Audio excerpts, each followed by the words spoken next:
I was born and raised in downtown Covington, Kentucky, grew up on Russell Street.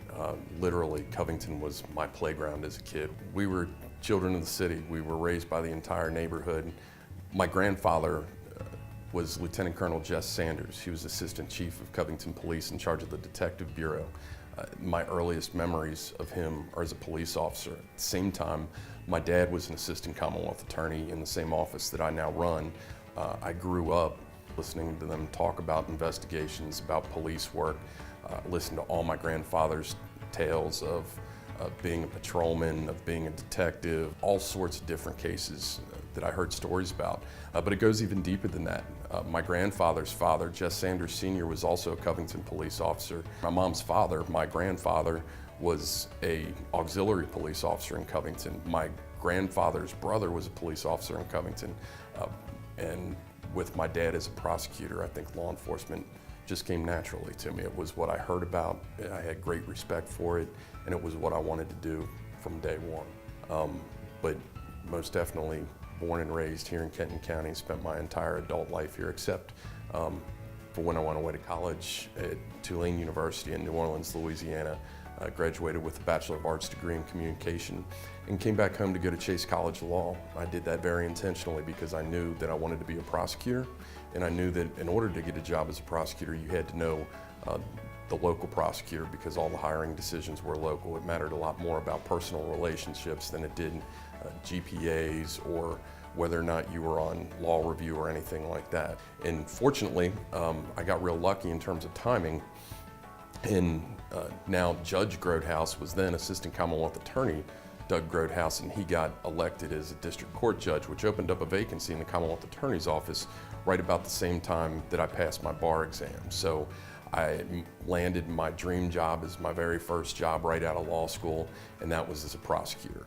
Started that in 1999 as an assistant, handled every sex crime case in Kenton County. So came out of the gate trying the biggest, toughest, most difficult cases there are to win, but had a lot of success. And I'd credit that in large part to good mentors and good teaching in the Commonwealth Attorney's office, but also to the police officers that I worked with, specifically the detectives that handled the child victim cases.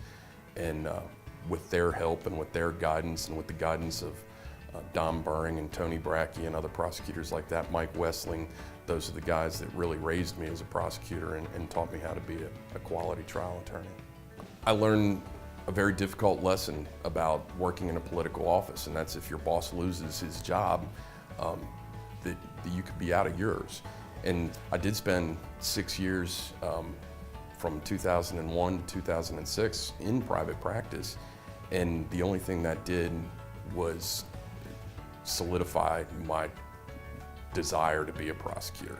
I knew that I wanted to go back to a prosecutor. I knew that I was happiest being a prosecutor, and so that's when I made the decision that the only way to get my job back, the job that I was born to do, the job I want to do, the job that I live to do, is to run for the office myself and be the elected official, and that way the only person that can fire me is the voters. It doesn't matter what a person's motivation is to commit crime.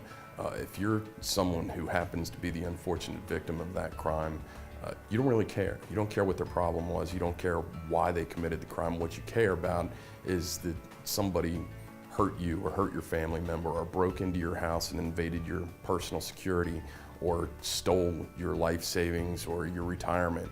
You know, there's people out there that suffer really tremendous loss, whether it's physical injury or monetary loss, that really have their lives shattered.